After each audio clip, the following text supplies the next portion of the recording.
Our planet is full of life.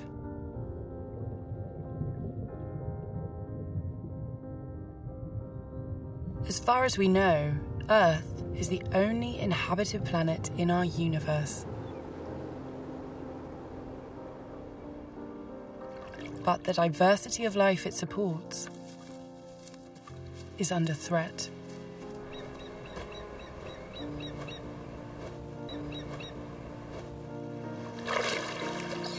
Since the 1970s, we have diminished over 60% of our wildlife and natural habitats.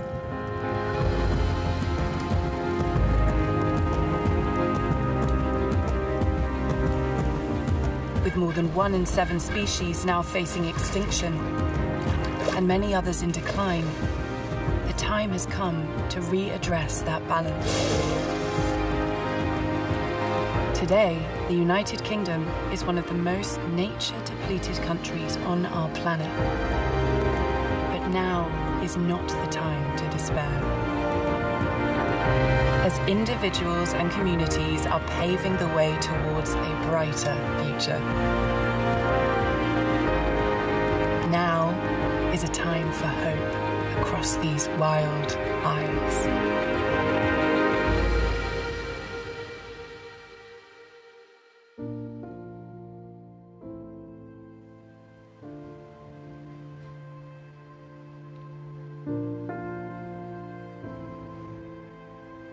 On the Isle of Mull, Scotland, change is in the air.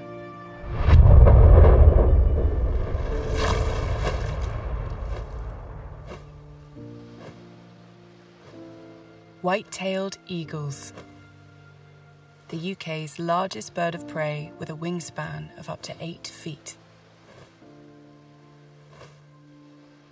This magnificent bird was hunted to extinction in the UK in the 19th century.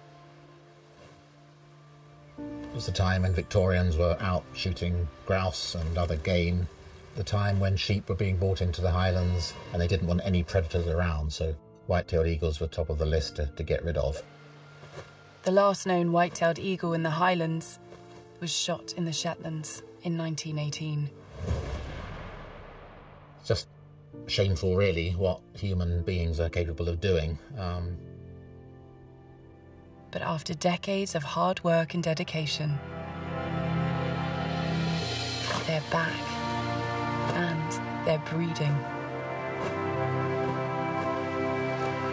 For David Sexton and all those involved, it's been a lifelong labour of love. After several failed attempts, the reintroduction programme gathered momentum in the 1970s. And today, their continued work has led to one of the most successful wildlife conservation projects in the world. They brought in 10 birds a year from Norway, from 75 to 85. And they were kept in aviaries on Rum and fed and looked after and then released. And that was the beginning of it all, really. That's how it all started. But these wild birds did not have their peers to learn from. And despite a successful reintroduction, it took 10 years until they saw the first successful breeding attempt from a pair that had settled on Mull. I was lucky enough to be here in 1985, working for the RSPB, when that first chick fledged. We were here as nest protection people, really. At that time, there was always the worry and risk of egg collectors. And it was egg collectors that partly finished the birds off 100 years previously. And so it was an amazing honour to be part of that bit of conservation history, sitting in our little tent on the edge of the loch, looking out, clouds of midges, drizzle, but we were the happiest people in the land, I think, at that time. And that was the first chick to fly in the UK skies for over 70 years. That was quite a moment. The descendants of that matriarchal eagle are still living on Mull today. And 2021 was a record year for chicks. The highest number of chicks I've ever known in my time, and we've fledged 20 chicks this year, which is just a phenomenal result. And those chicks take a lot of feeding, because when they hatch in mid-April, they come out of an egg sort of that sort of size, and a little ball of down that would sit in the palm of your hand. In 10 weeks, they've grown from that to fully grown eagles, the 8-foot wingspan, which is just a phenomenal rate of growth. And by the time they fly the nest, that's it. They're fully grown. Their plumage changes, but they don't get any bigger. They're all dark brown, chocolate head. And it's not until they reach maturity at 5 years old that they get that amazing pale blonde, bright yellow beak and that gleaming white tail. Mull's success story in bringing these birds back from extinction shows that change can happen when individuals and communities come together. But even today, conservation conflict remains a hot topic. I mean, one of the reasons white-tailed eagles became extinct was because of the perceived conflict with livestock. And there's no denying that eagles are predatory birds. Golden eagle and white-tailed eagles are going to take some lambs each year. But what's gone too far now is the exaggeration and the claims of losses, which go way beyond reality. Eagles, white-tailed eagles in particular, have now just become the number one thing to blame. White-tailed eagles are big scavengers, so they will come in and take something after other predators have started the process. And if they see something like that going on, sure, they'll come in and intervene and take the lamb. It might already be dead, it might be nearly dead, but either way, it's the eagle that gets seen and gets blamed. They're just an easy target. It's humankind and predators. We tolerate them up to a point, but as soon as they interact in any way with what we want to do, we want rid of them. And that's the sort of challenge which we face. And you understand it from the farmers and the crofters' point of view, because the animals are their livelihood. But what we're trying to do is find ways through that, to find ways of accommodating these birds back in our lives. Non-lethal ways, that is. We know that they respond to things like diversionary feeding. You only have to put out some alternative food source for them if they happen to be nesting near a lambing park, like 3 or 4 fish a day, and they will take that and leave everything else alone. But what is happening more and more now is actually a change in the landscape and a change in the way land is managed. People are wanting to do more about ecological restoration, and that's their main focus. It's not about deer stalking and grouse shooting and sheep farming. They welcome white-tailed eagles. They want them on their land.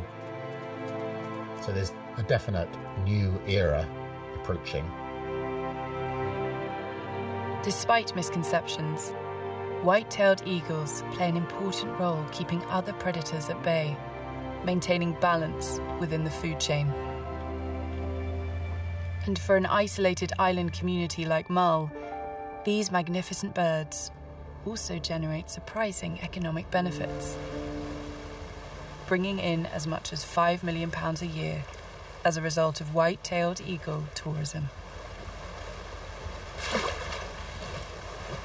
But I think in addition to the economic benefit, which is great, and we need it, it's also just that almost a mental health and well-being thing that they provide for people. They give back bucket loads to the amount of people that are now coming to watch and to see them. People are brought to tears sometimes when they see an eagle in its natural habitat, soaring in the sky. And that has as much worth, in my view, as any pounds in an economic study. David has never forgotten his first encounter while staying on Mull in the 1980s. I'd seen my first sea eagle on a holiday here. Just saw this massive bird flapping across the loch, being mobbed by hooded crows. He screeched to a halt, leapt out, and it just soared up and over the ridge, and that was the trigger for me. There was no going back for David. and he began a lifelong career working for the Royal Society for the Protection of Birds, finally becoming the Mull Protection Officer in 2003, a job he is still firmly committed to today.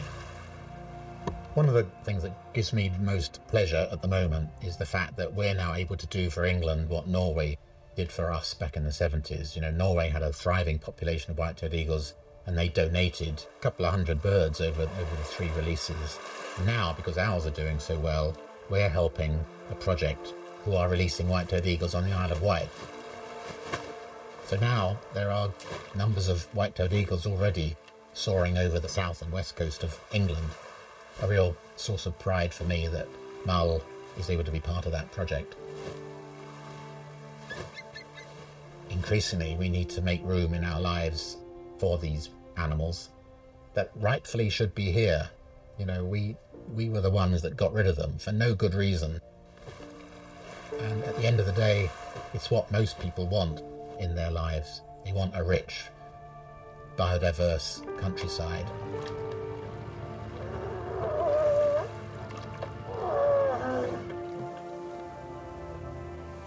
I still get a huge kick out of watching these birds, and I do it for hours a week. You know, it's part of the job. I need to know where they are and what they're doing and that they're secure. But I would also just do it because I love doing it.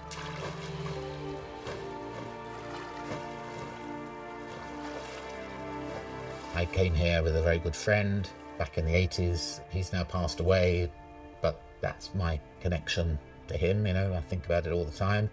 When I bought my girlfriend here, now my wife, you know, she loved Mull, and the eagles were part of that connection. My daughters, they've grown up on Mull. Eagles are part of their lives, so the whole connection for me with white-tailed eagles in my life is inextricably intertwined, and I can't separate it. Sorry. Yeah.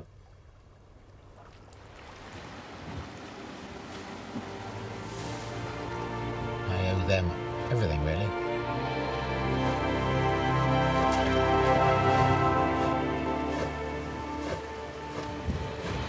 And sometimes we can look to nature for help in more ways than one might imagine.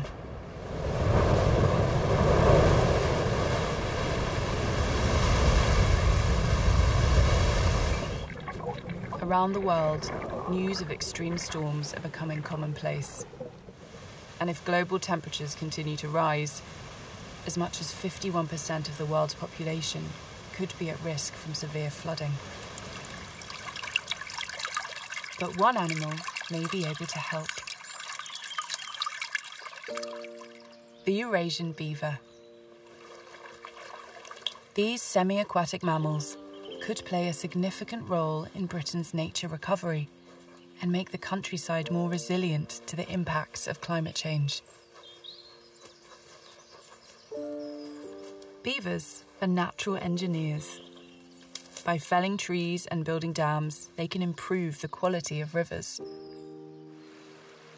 slowing down, cleaning, and storing water. And these newly formed river habitats attract a diverse abundance of wildlife. Once native across the whole of the UK, beavers were hunted to extinction 400 years ago for their meat, fur, and scent glands.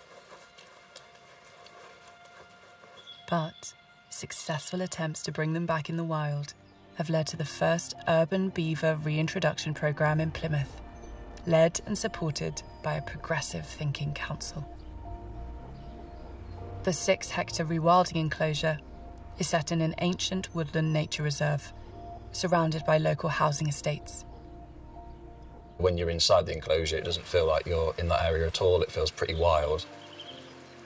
It's basically a large community nature reserve where all the wildlife can link up, trying to create a more diverse habitat for the locals and just nature in general. Joe Bestwick began working at Poole Farm 5 years ago and became inspired to bring beavers back to the area after watching a film about rewilding. I think we're at a point now where the wildlife is so depleted in this country compared to a lot of countries that I think we sort of have a duty to try and bring a lot of that back wherever possible and practical. And about 3 years ago, we sort of all put our heads together and thought, could we release beavers here? Logistically, it was very difficult, but I think from a sort of passion side of things, we all were really had our heads in the right place and we were all really keen to try and achieve it. After many consultations, their passion and dedication paid off. In November 2020, a lone male beaver was introduced into a specially built enclosure. The first to inhabit the valley in over 400 years. A few months later, he was joined by a female.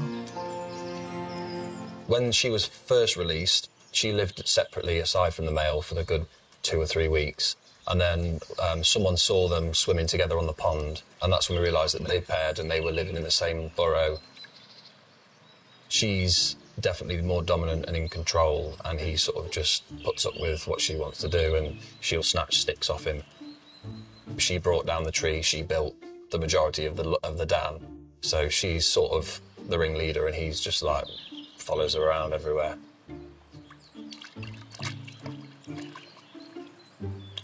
Eurasian beavers can weigh up to 38 kilograms and are substantially larger than badgers. Although they will clumsily forage for food on land, they have a waterproof layer over their eyes and a rudder-like tail for swimming, which makes them better suited to life in the water. There's a common misconception that they will eat fish, but they don't eat fish. They're completely herbivorous.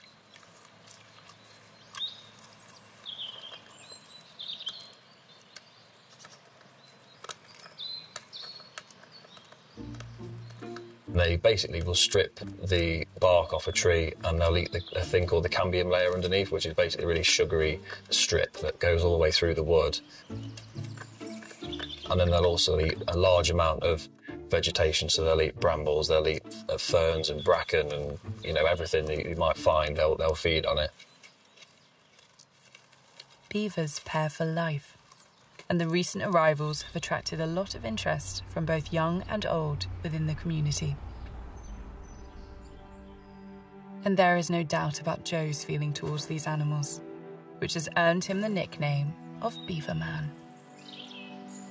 Oh, to be honest, they do mean everything to me. Like they're just brilliant, and I think that it's amazing to see an animal that can just basically do what you want to do for conservation in its own time, and it can completely shape an environment. You know, you can change a whole river system, you can change a whole area of trees just from one animal that's digging channels and building dams and things. So, yeah, I think they're great, and I think they should be protected and encouraged to spread in controlled ways.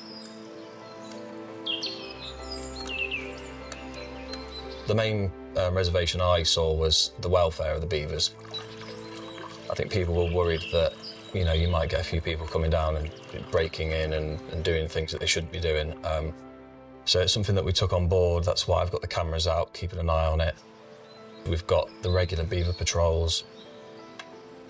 Beavers are largely nocturnal, which means the camera traps that Joe sets can observe their nighttime activities, as well as monitoring their welfare around the clock. I tend to just follow where their feeding signs are. So if there's something interesting, a new tree they've started gnawing, or obviously when they started building the dam, and when there's beaver sticks that turn up in a new location, then I'll try and anticipate that and get that on camera.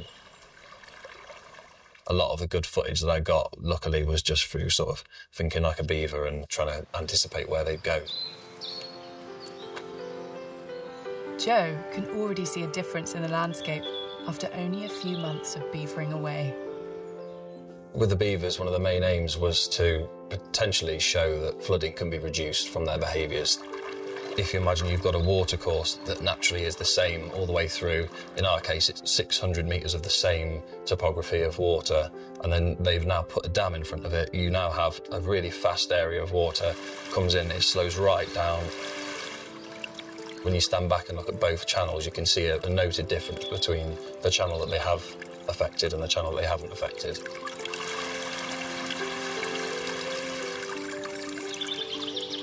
As the beavers install more dams and slow water and dig ponds and channels where the water can be stored, that should show that in a big storm event that those big dams should be able to hold water and reduce the amount that flows through the site and downstream. Yet sometimes the journey to a wilder planet can take longer than expected. And in a cruel twist of fate, our story took a very different turn when a severe storm hit the city. The torrential rain caused substantial damage to the enclosure, and both beavers escaped.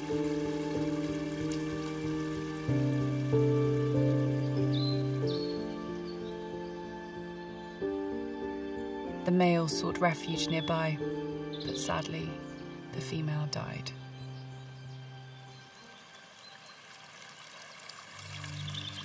If these architects had been here just a little longer, with more time to build dams and slow the flow of water, then the outcome could have been very different.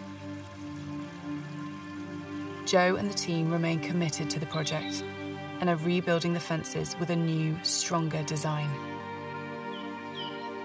They are hoping to welcome beavers back again in the near future.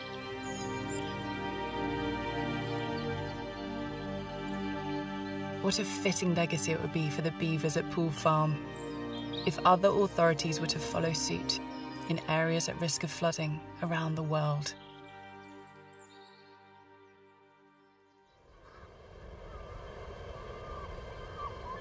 Restoring nature back to its original state is often thought of as a land-based concept. Yet it's the oceans in which all life on Earth depends.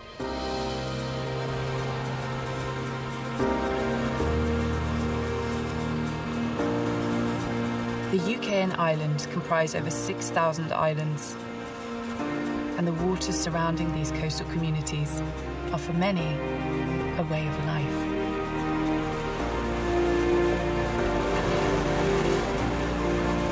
Dr. Isla Hodgson is a research scientist, and the waters around the west coast of Scotland are both her home and her passion. The Sea of the Hebrides is basically one of the most amazing places that we have, not only in the UK, but in Europe. It's a hugely, hugely biodiverse place.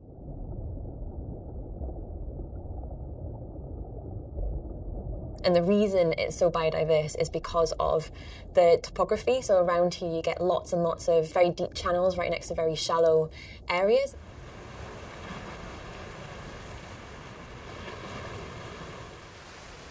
Cold water is extremely nutrient rich. So when that comes up to the surface in certain areas around the world, that's called nutrient upwelling. So that brings these lovely nutrients back up to the surface, and it acts almost like kind of like a fertilizer does on agricultural land. Around the Sea of the Hebrides, you get a huge, huge diversity of life, and it's just a really, really special place.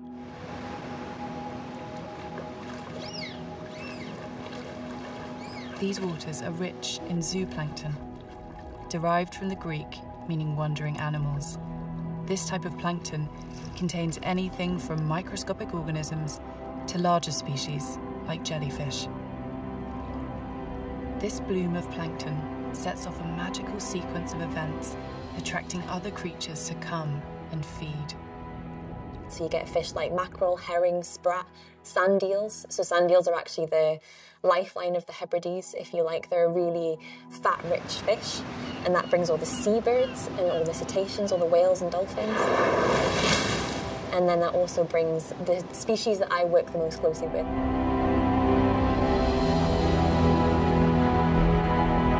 The basking shark.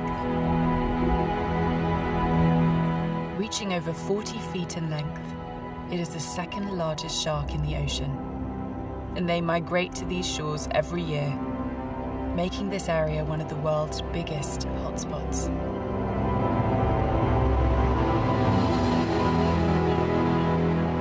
Feeding on the zooplankton, they filter up to 2,000 tons of seawater an hour through their gills, acting like a giant sieve.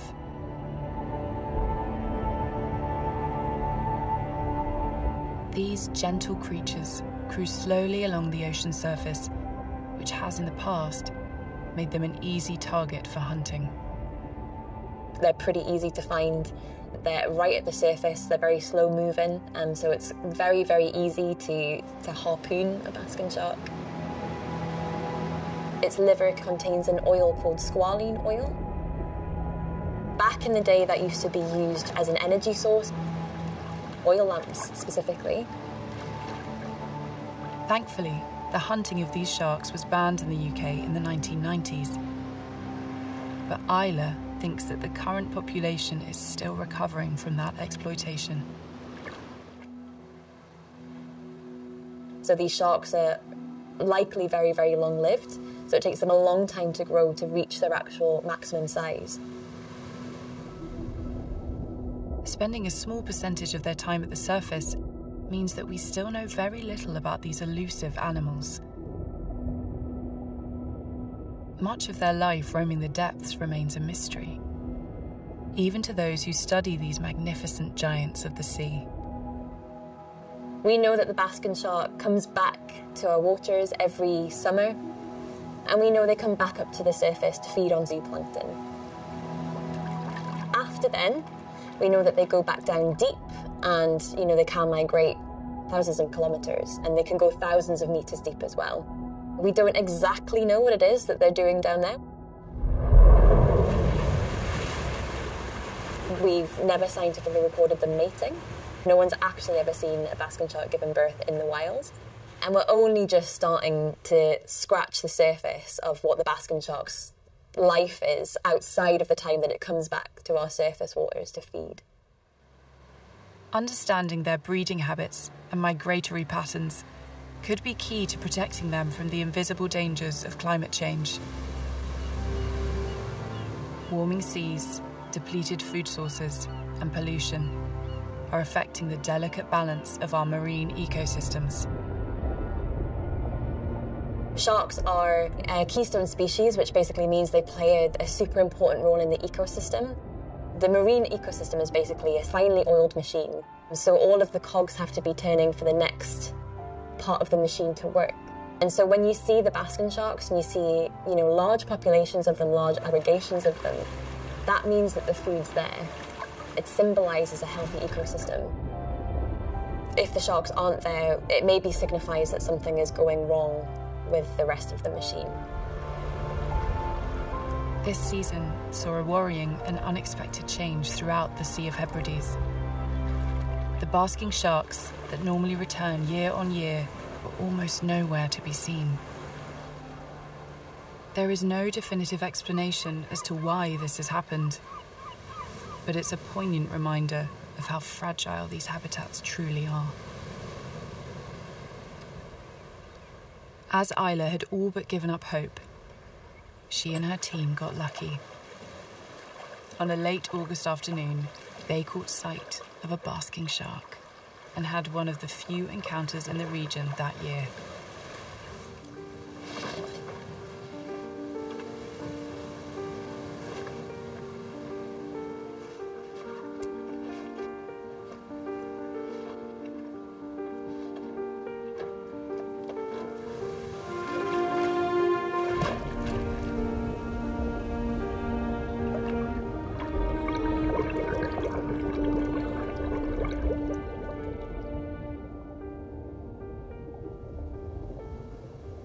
I felt relief because it's very rare for me to get to almost the end of August and to have not seen one the entire season.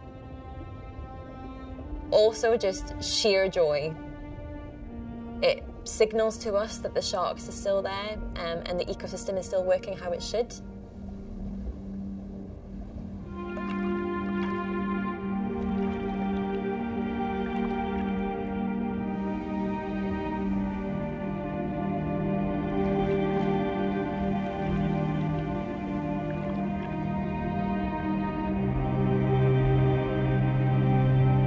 being next to an animal of that size is probably one of the most humbling experiences that you can possibly have.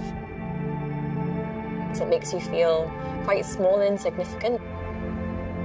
It almost kind of takes you out of yourself a little bit. They are very, very focused on where the food is. So if you lie nice and still and flat and quiet at the surface, they barely notice you're there. So it's almost like opening a door into a secret world.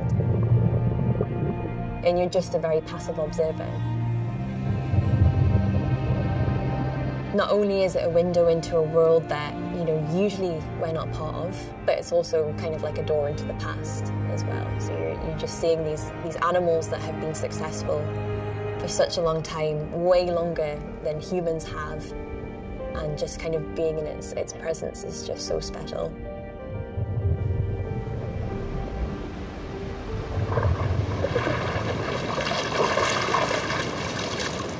It's almost mind-blowing to think about the impact that we can have. We have such a huge influence on the natural world itself. I've been on the planet for almost 3 decades now, and in my lifetime we've seen almost 71% decrease in the number of sharks across the world. The majority of that is down to overexploitation from fishing. We are taking these animals out of the ecosystem, and we are causing their declines.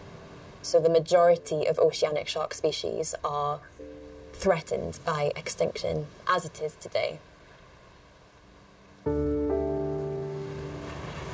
For Isla, having lived all her life by the sea, diving beneath the waves has opened her eyes to this hidden world. For me, it's a really magical experience, and it's also kind of where I feel most myself. When you're under the waves, you kind of don't really get a chance to think about much else other than kind of what's around you.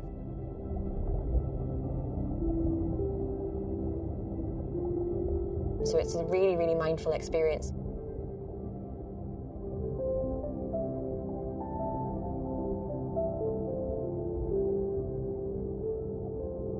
You don't have, emails pinging in the background. You don't have your phone in your back pocket. Where you just kind of switch off from all of that life on land and just become completely immersed in this other world.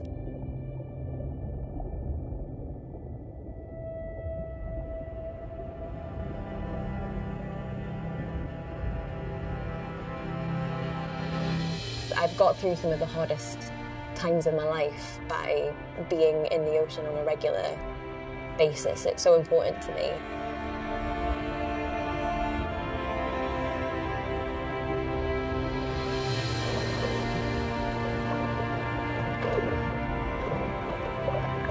There's a reason why people who have been through trauma or have been through really difficult times actually, seek out the water for kind of physical and mental therapy.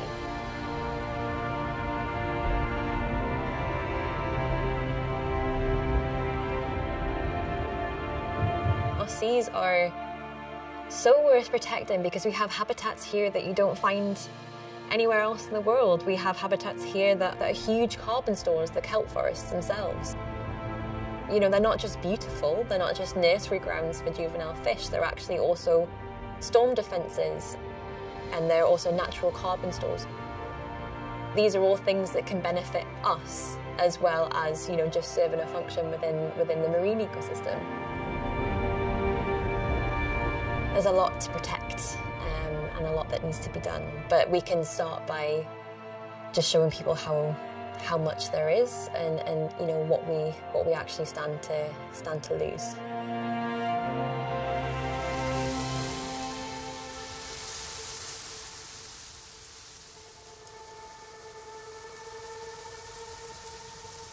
Ecological restoration of our natural world is a complex subject. As we look to the future and restore what has been lost, we must continue to recognise the livelihoods and shared concerns facing communities both here and around the world.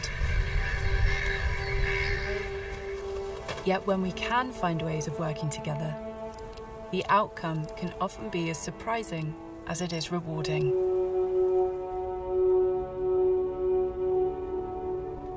A groundbreaking project at Wallasey Island, England, is living proof of how urban environments and the natural world can thrive together.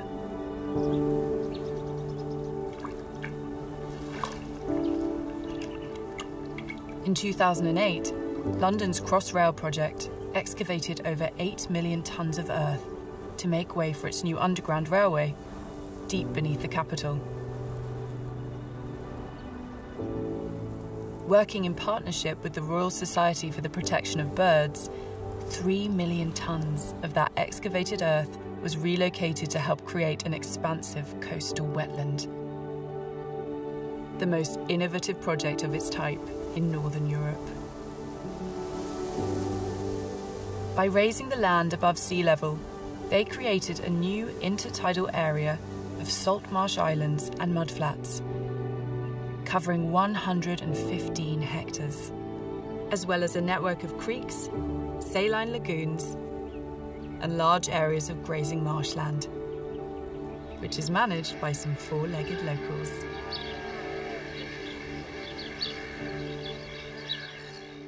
With rising sea levels threatening the UK's coastline, these specialised areas not only provide flood protection, but they have created rich, biodiverse habitats, benefiting both the wildlife and the local community.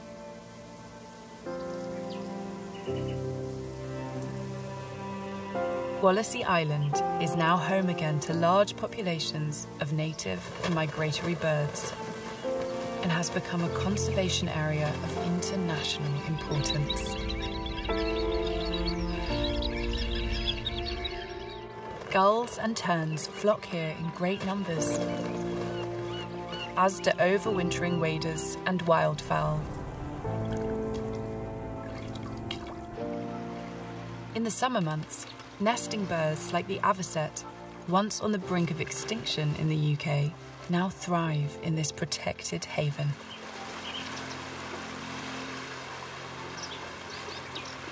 Their return is one of the most successful conservation stories in recent years.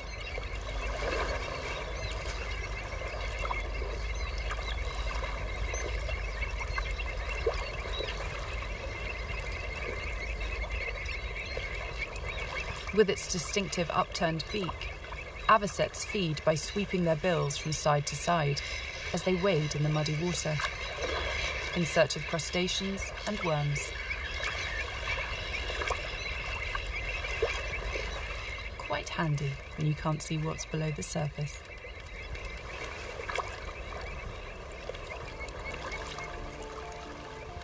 The birds only pair for the duration of the breeding season,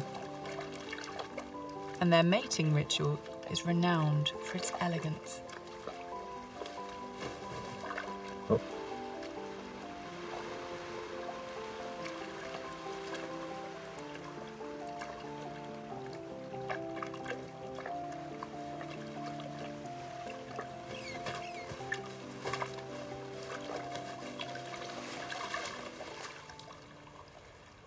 Elegant and balletic they may be, but these birds are also known for vigorously defending their territory.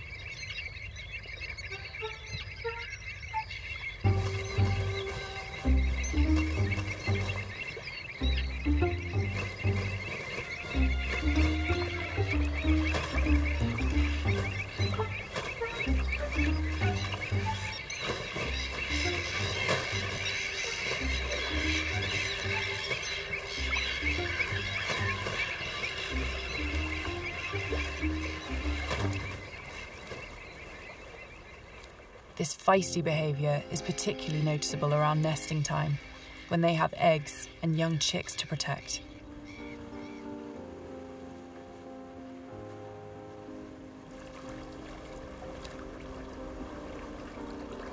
Within hours of hatching, these little fluffy chicks are able to feed themselves, under the watchful eye of Mum and Dad. But it takes several weeks until they're fully fledged.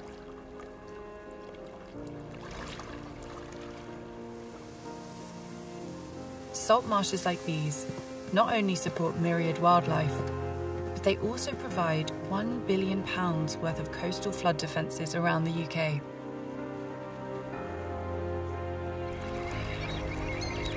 The success of this project shows that we can find solutions beneficial to both industrial and natural environments. Sometimes we just need to think in new and refreshing ways.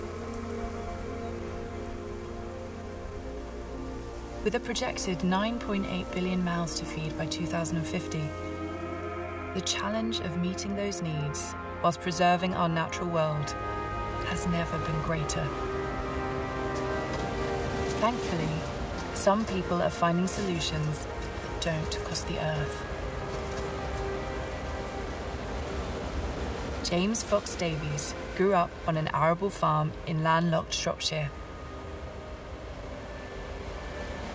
The desire to investigate sustainable food production led him to return to his farming roots, but this time it was aquaculture. So when people ask me what I do, I usually say I grow things in water. When a local mussel farm came up for sale in Cornwall, James found himself at the cutting edge of sustainable farming. People talk about sustainability, it's a bit of a kind of buzzword, and kind of trying to get behind what does sustainable mean. And for me, it's how do you produce this protein that we all need, have a farm that you can increase the size of it, kind of scale it so that you can produce more and more, but without having a negative effect on the environment. Mussel farming has been around the UK shores for hundreds of years. And although it is a traditional low-impact form of farming, it's not scalable. There are problems with the traditional method of farming shellfish, so mussels and oysters being grown on a riverbed or a coastal area of the UK. You are going to be relatively close to point sources of pollution. That's always going to happen. You can't kind of 100% guarantee the purity of the water in certain areas of the coast. However, one thing you can say is as soon as you start to go a mile, 2, 3, 4, 5 miles off the coast, the water becomes more and more pure, so you are growing your product in a pristine environment. James farms the mussels using a technology developed in New Zealand called the long line and dropper system.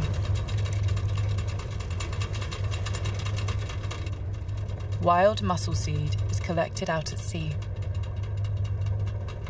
and grown on cultivation ropes suspended from an anchored line. Those mussels then grow over a period of time. There's a bit of husbandry, so partway through the season what we'll do is we'll pull them out when they get to a certain size. The mussels are graded and put back out onto the ropes in biodegradable organic cotton socking, where they are left to grow until harvest time, 18 months later.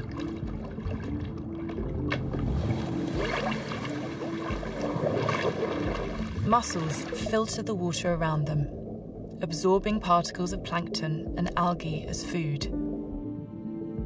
Recent research into these mussel farms has found that they can have a positive impact on their surrounding environment. One of the UK universities on the south coast has looked into what happens underneath these farms, and they found that actually it brings in more species of fish. The mussels act as a source of shelter, but also as food, and you find that actually you bring in more diversity. Another kind of criteria that I use for sustainability is if we pulled that farm out, what would happen to the environment? And I think the answer has been proven that if you pull that farm out within 3 years, you could go back to that site, back to the seabed, back to the area that it was in, and there would be no effect. You would really struggle to tell there'd ever been a farm there. As well as cleaning the surrounding water, mussels also sequester carbon into their shells, giving this rich natural protein source one of the lowest carbon footprints of any grown food.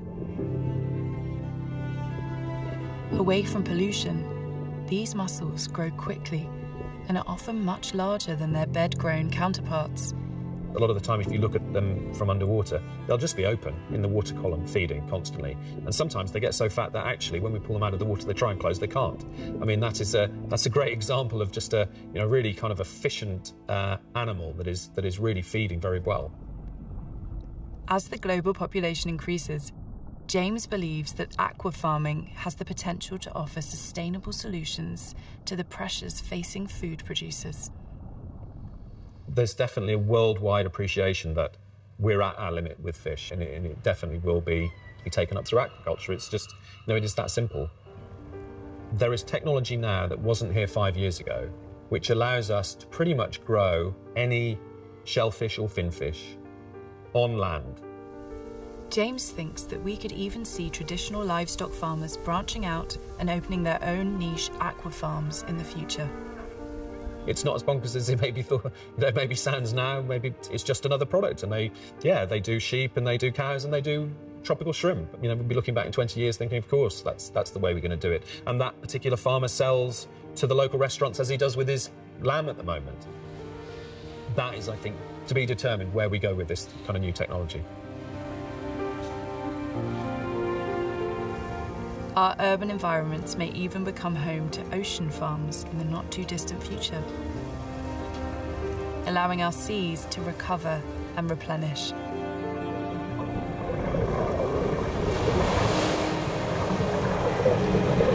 And in some cities, new ways of producing food are already being successfully put into practice.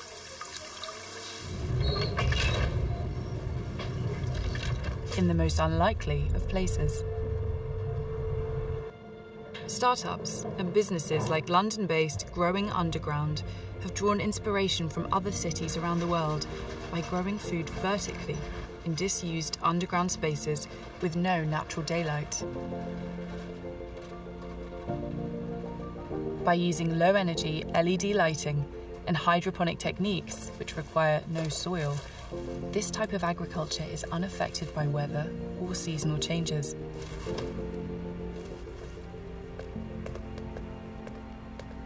These carbon-negative farms are already growing produce all year round, using 100% renewable energy, 70% less water, and far less space than traditional open-field farming.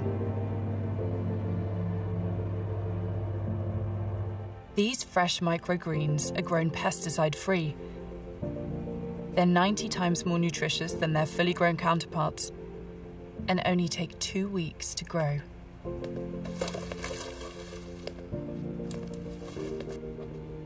Located beneath the bustling city, this farm can deliver to local businesses and homes within 4 hours of being picked and packed.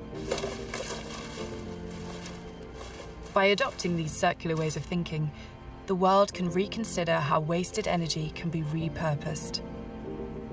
Heat waste from buildings like skyscrapers could be harnessed to heat their own farms, making cities a prime location for food production. As 80% of our food will be consumed in cities by 2050, implementing these new urban farming techniques could enable rural farms to rewild their land and return to nature. And when land is left free of human disturbance, wildlife will find its way back, even if only for a few months of the year.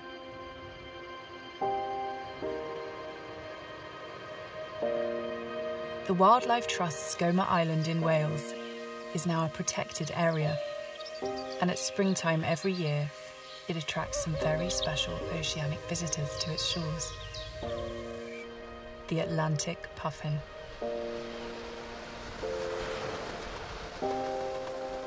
After spending many months at sea, the breeding season brings them ashore.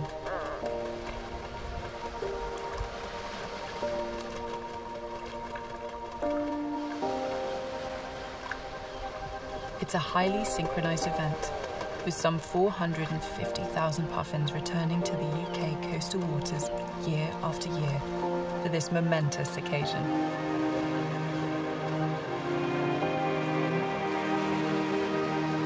Like many birds, their ability to find their way back to the same site each time remains a mystery to us. forming vast cliff-top colonies along with many other species, Skomer is a fantastic haven for ground-nesting birds.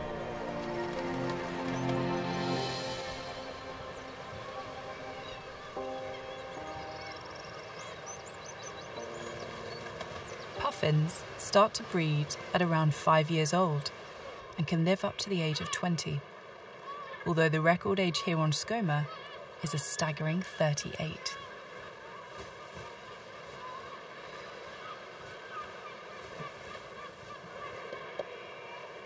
Puffins pair up before coming on land and often mate for life.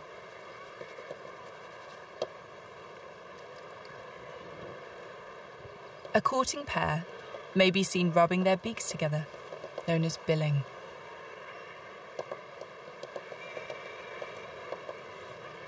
Unlike many birds, puffins build underground nesting burrows where the female will lay a single egg. Both parents incubate the egg, and when the puffling is born, feeding duties are shared. Sand eels are the staple diet, and with the chick needing up to 8 feeds a day, it's non-stop for the puffling's parents.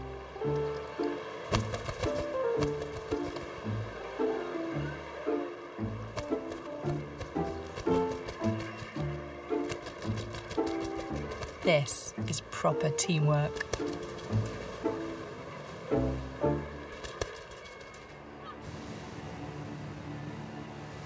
But opportunists are never far away. While some choose to take flight, others run the gauntlet back to the nest.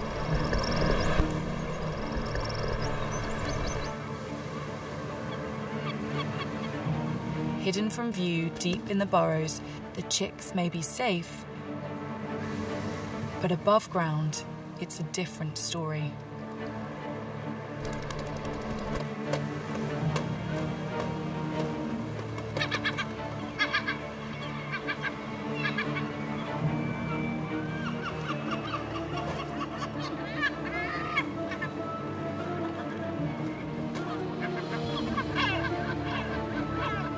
The gulls ambush the parents returning to the nest with the latest catch.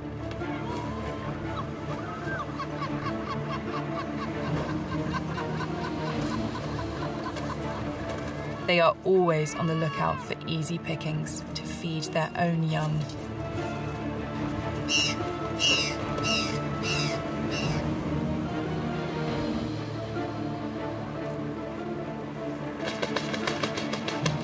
Building their nests close to the cliff edge means they can come and go quickly, reducing their chances of being ambushed. But sometimes it's better to lay low until the danger has passed.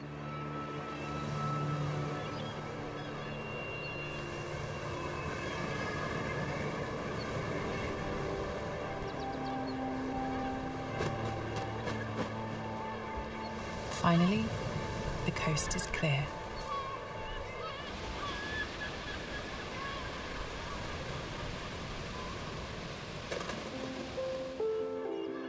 Puffins are amazingly agile swimmers. Moving at great speed in the water, they can dive to a depth of 60 meters.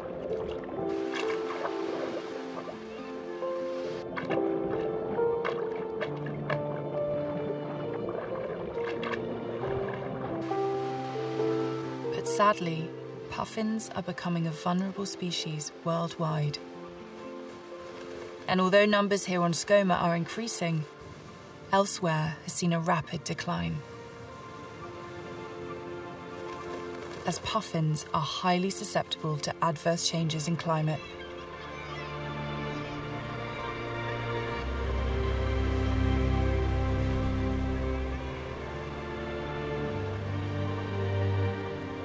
With the UK being home to 10% of the world's puffin population, addressing the issues of climate change is vital to give these 10-inch wonders a fighting chance.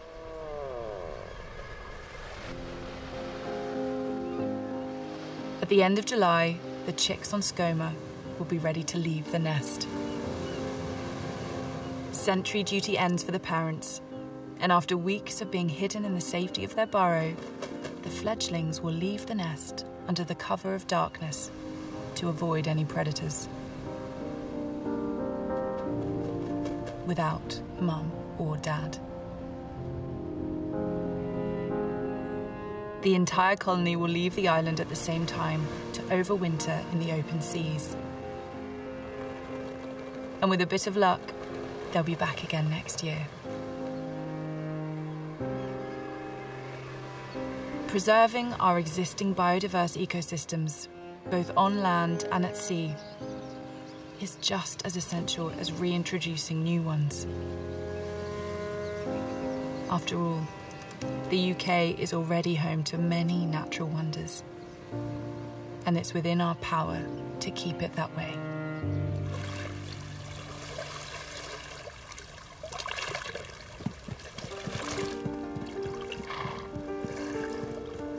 On the Isle of Arran, Scotland, Howard Wood spent much of his youth freediving the local waters.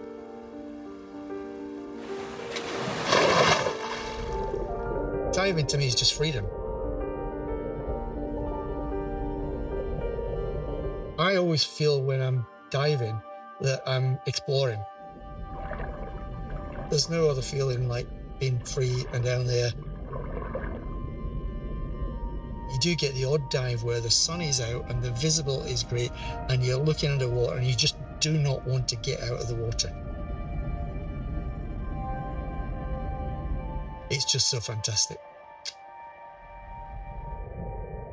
I started diving as a teenager, and what I would see in the 1970s, at that point I didn't really appreciate, because that was normal. All the things on the seabed, all the crabs, all the seaweeds, all the fish.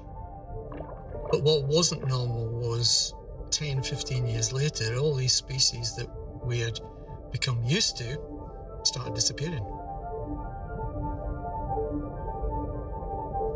And this wasn't happening slowly, this was happening over just 2 or 3 years.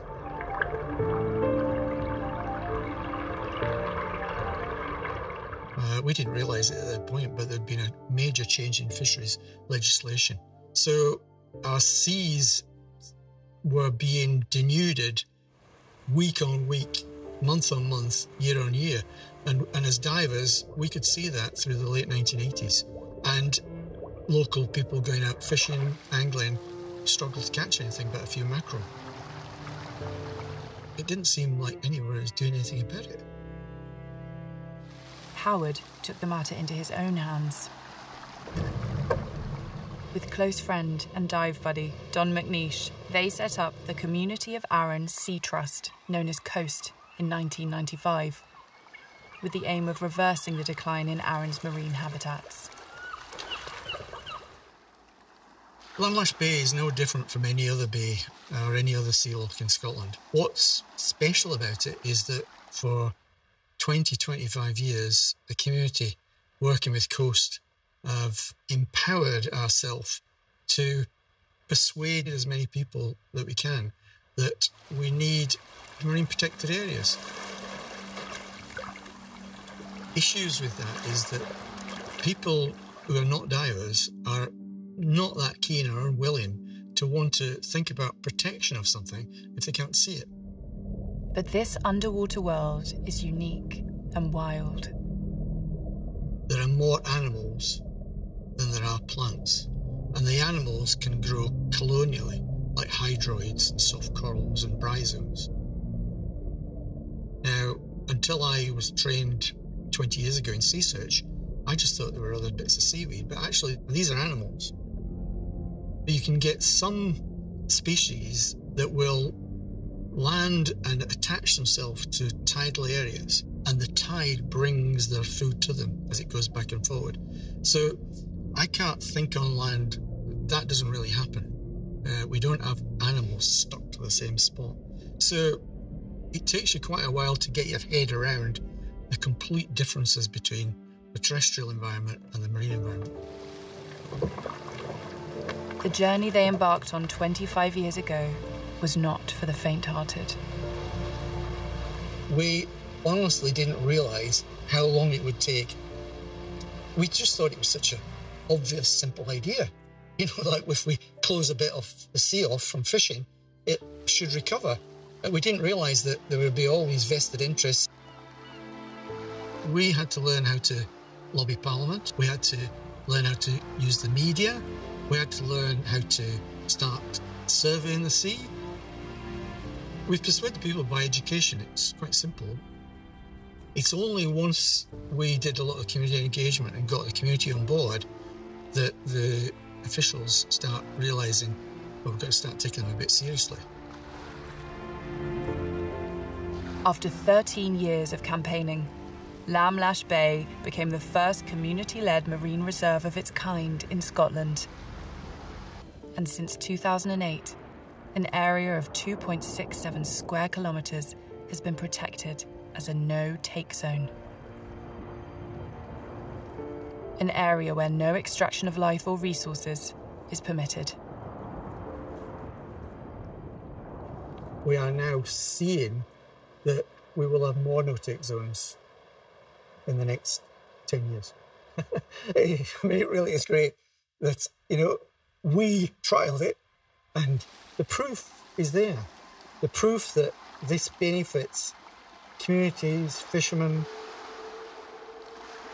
The figures are much, much better than I would ever expected. And these are not my figures, these are figures from university researchers. And the estimate is that the scallops within the no-take zone seed an area 40 times as big. So their eggs and spat are seeding a huge area, up to 50 square kilometres. And it's very similar for lobsters. The general species abundance within that marine protected area increased by 80% in less than 4 years. It goes to show that if you take away the most destructive, unsustainable forms of fishing that are dragging away at the seabed, that the environment bounces back, and it actually bounces back pretty fast. You know, you're starting to see things within 3 to 5 years, and within 8 or 10 years, you know, you're starting to see real recovery. But you're not going to see that recovery until you actually put these things in place. And we need to put them in place as soon as possible and stop the delays that is happening at the moment.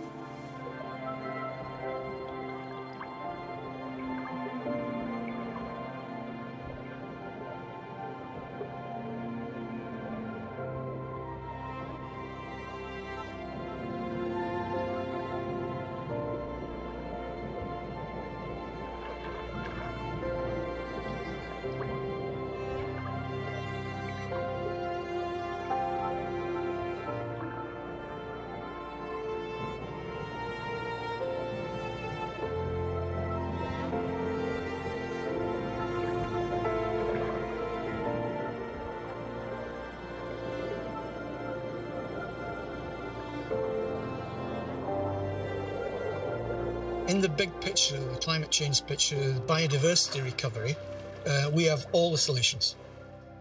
Every solution is there, but there's only a lot of hope if policymakers, leaders, start actually following the science. We need to start looking after the environment, especially for me, the marine environment, for the sake of our kids and the next generation.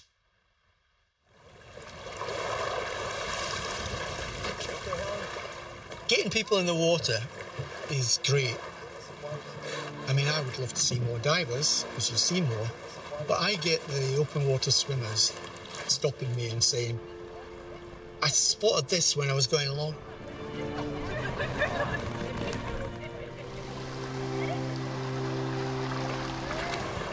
So the more you get people in the sea and the more you get people looking, the more people are interested, and the more they appreciate coast and the more they're able to protect what we've got.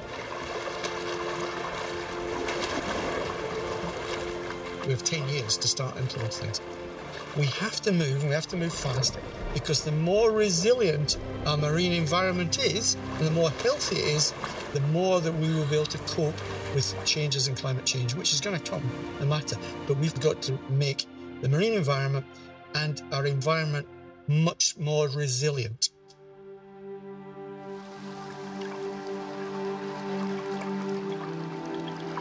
For individuals wanting to do something, there is always things you can do, whether it's beach litter picks, whether it's doing snorkels. But building that together in a group, initially a group and then a community, means you're much stronger. It's the community angle that actually makes the difference. Coast has fledged or spawned a whole network of communities all around Scotland. What we're looking for is communities with a voice, being legitimate stakeholders in their seas, which after all are a public asset.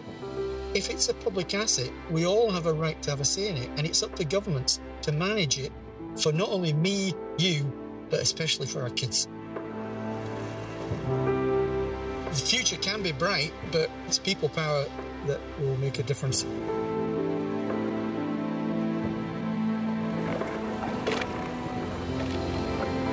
Howard's passion for protecting the local marine environment and inspiring people power led to him being awarded the prestigious Goldman Prize in 2015. Every year, the prize honours 6 individuals from around the world who have brought about positive environmental change at grassroots level, with the help and support of their local communities.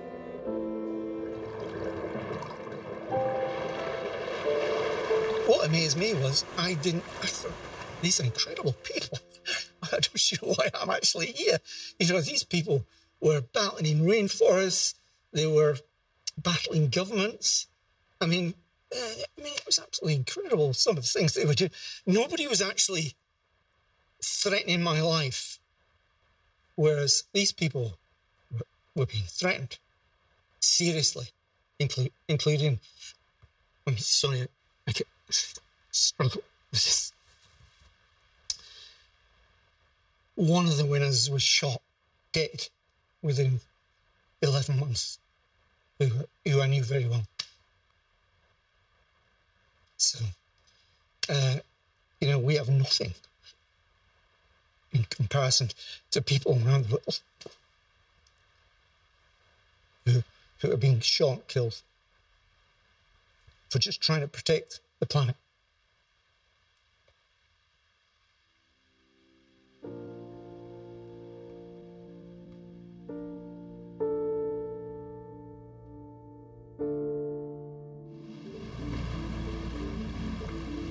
We've got a long, long way to go.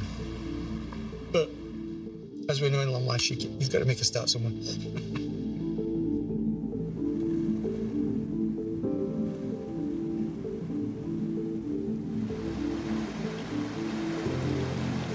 All over the world, people are making a difference, highlighting the plight of habitat loss both on land and in the oceans.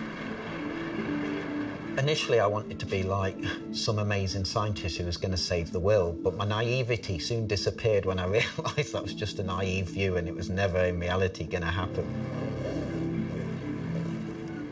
But you work out ways of winning your little battles, if you like, and getting these ideas and these views across.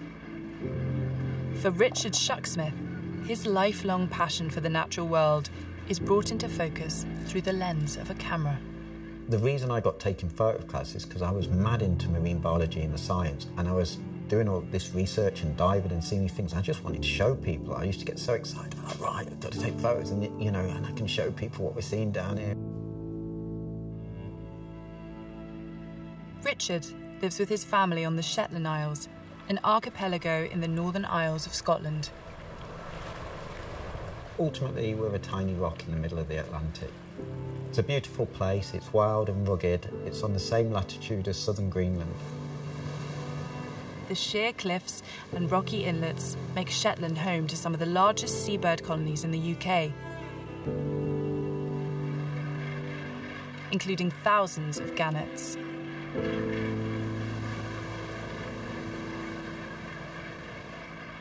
The vertical rock face makes an ideal nesting site and offers them safety from predators.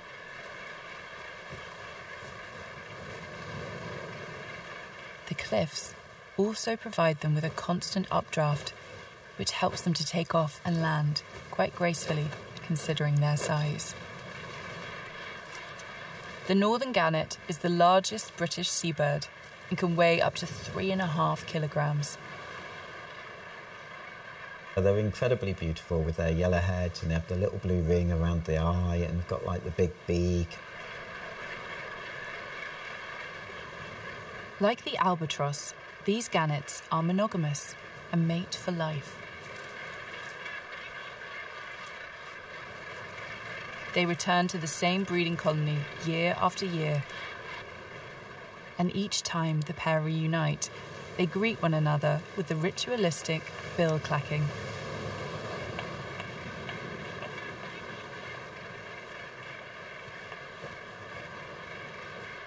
The female will only lay one egg, which hatches after 5 or 6 weeks. Responsibilities for their young offspring are shared. When one parent goes fishing, the other remains on guard at the nest.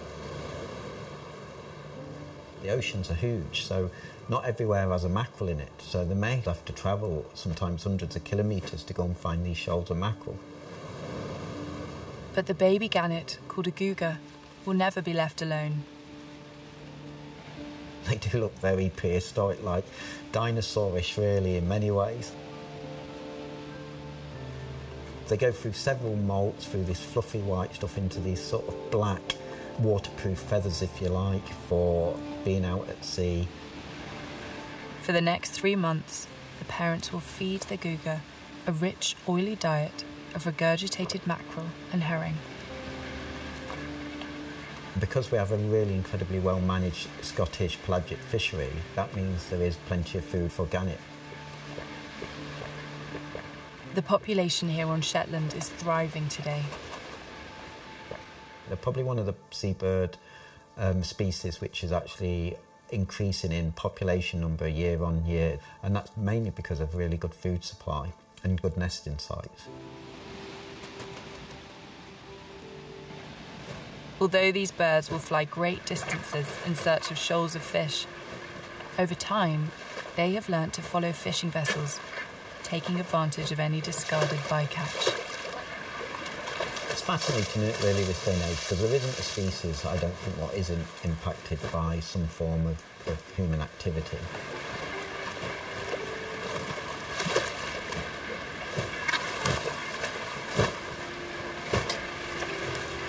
The more direct and obvious effects is like the fishing rope, the fishing line, the plastic in the ocean, what you see caught up in the nests and so on. Gannets will build their nests on the sheer cliff face, using the natural materials around them. But all too often, debris from the sea like rope, nets and plastic find their way into the nest, sometimes to devastating effect. I would almost guarantee you would not be able to find a gannet's nest anywhere in the UK which doesn't have a bit of plastic in it.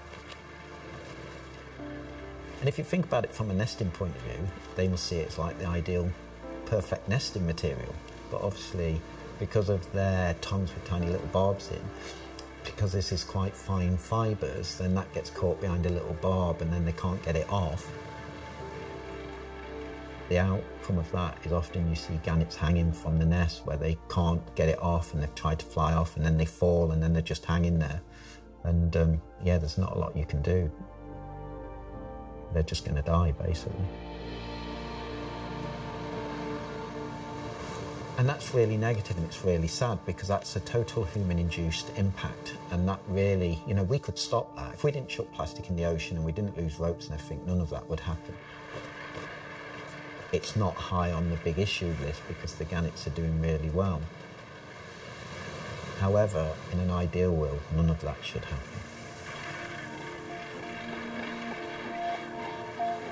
The dangers of plastics in our seas has been well highlighted in recent years. Their impact on marine life and their absorption into the food chain is still being researched. But Richard thinks we have digressed from the biggest issue facing our oceans today. Actually, the biggest issue for our seas is biodiversity loss, is overfishing, trawling, and actually destroying seabed habitats. But you pull a trawler across a seabed of invertebrate life, you just wipe it out, and that's gone. And actually, what we should all be pushing for is dealing with the biodiversity loss, both on land and in our ocean, because it would actually help us deal with some of the climate issues. So it all goes hand in hand. But really, the big issues is biodiversity loss, and that's the one we should be trying to deal with first, and the plastic should come second, in my eyes. Whether on land or in the sea, a diverse ecosystem is more resilient and more likely to bounce back from man-made or natural disturbances. Thankfully, the well-managed waters around the Shetland Isles still retain many biodiverse hotspots. It is amazing what's going on down there and all the interaction between all the different animals. As a keen diver and photographer, Richard spends many hours beneath the water, observing marine life, including the incredible agility of diving gannets.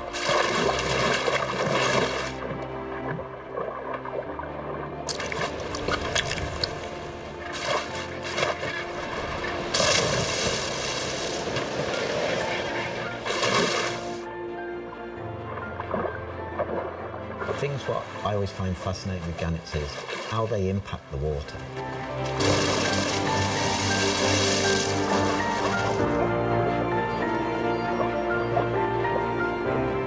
It's amazing, really. You know, you're talking a gannet maybe 30, 40 metres up in the air, the wings go back and it hurtles down to the sea, and you literally hear it hit the sea, and it's like a massive thud.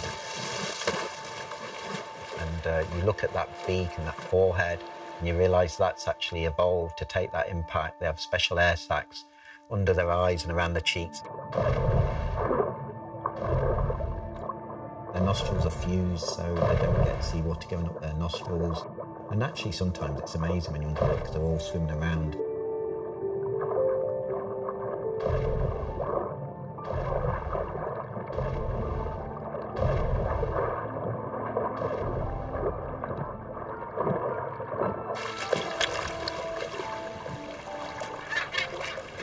With the ability to fish in a pack of up to 1,000, they break the surface like a streamlined torpedo.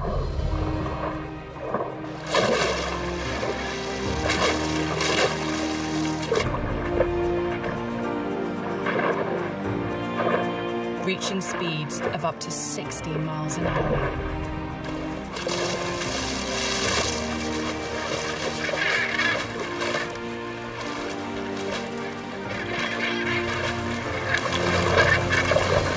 Swallowing their prey whole, they use both their wings and their webbed feet to maneuver underwater.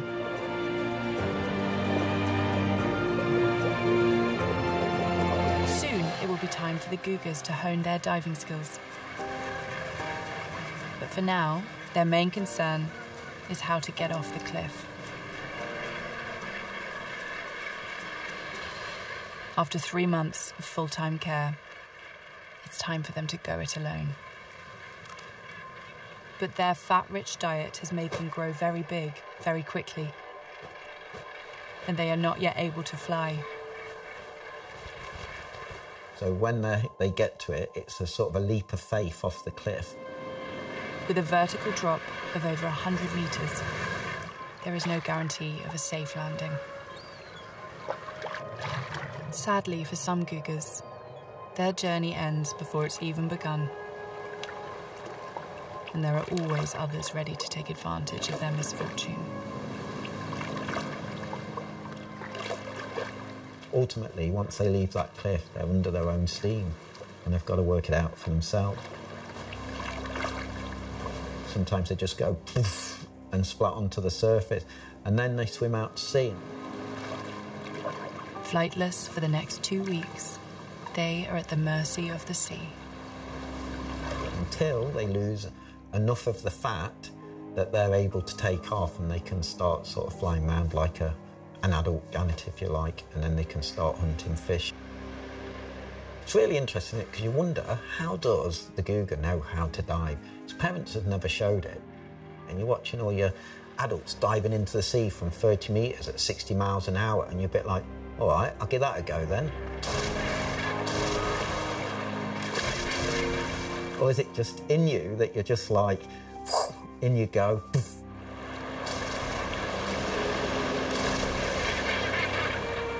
Other things get taught to feed, like killer whales, they teach their young how to feed. Otters, they teach their young how to dive and so on and teach them, but there's none of that with seabird. Richard has always chosen to live in wild and rugged places. And like many people today, he recognises the importance nature can play in positive mental health. The world can be a stressful place. We all know it. You get caught up in work, you get caught up in lots of different things. It can be quite stressful. And the minute you step out the door, all that stress just sort of disappears. You get these fantastic views, you're in amongst the wildlife, you're seeing otters, you walk around, and suddenly it all just disappears.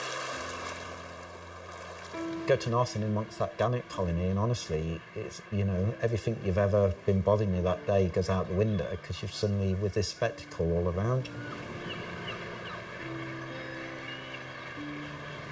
I gave a talk in a school here, and it was amazing because at the end of it, all the kids were desperate to tell me all about their experiences in nature. It is literally all around you, you know, even like where I live here, you know, in the mornings I look out in the field, it's full of curlews, lapwings. So there is a massive connection to the natural world in Shetland. And I find most people in Shetland have some sort of connection to it one way or another. It's almost impossible not to, I think.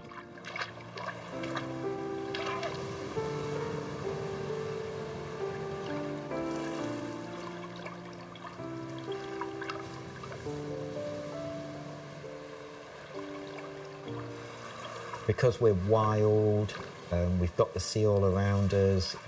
In Shetland, you know, we even have otters in the middle of Lerwick. It's everywhere. The killer whales go through Lerwick Harbour. You know, you suddenly get sort of several hundred people lining the shorelines watching them go through. There's some things which are really good at engaging people, and I think sort of cetaceans and things like killer whales are really good.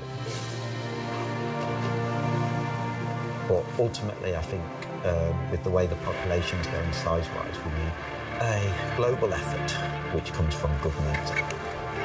I wish I could go forward like 1,000 years, or, you know, and see what the future actually really does look like. You know, maybe I'll be surprised and humanity will have come together and it will have all changed. But, you know, ultimately, you just have to go out there, enjoy nature, be out in it, try the best you can to reduce your impact as maximum as possible, and try individually to do your bit.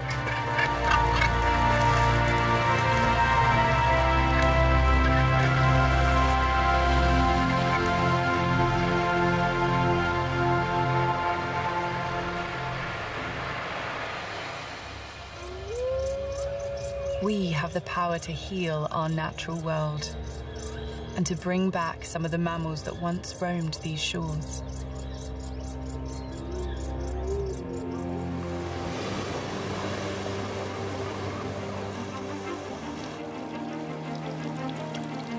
With their help, we can reshape and restore balance to our ecosystem in ways these wild isles have missed for so many years.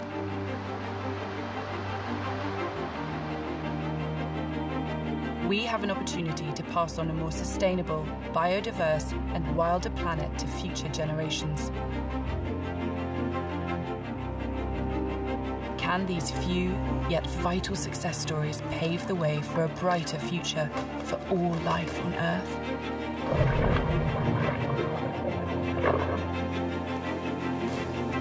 Only time will tell.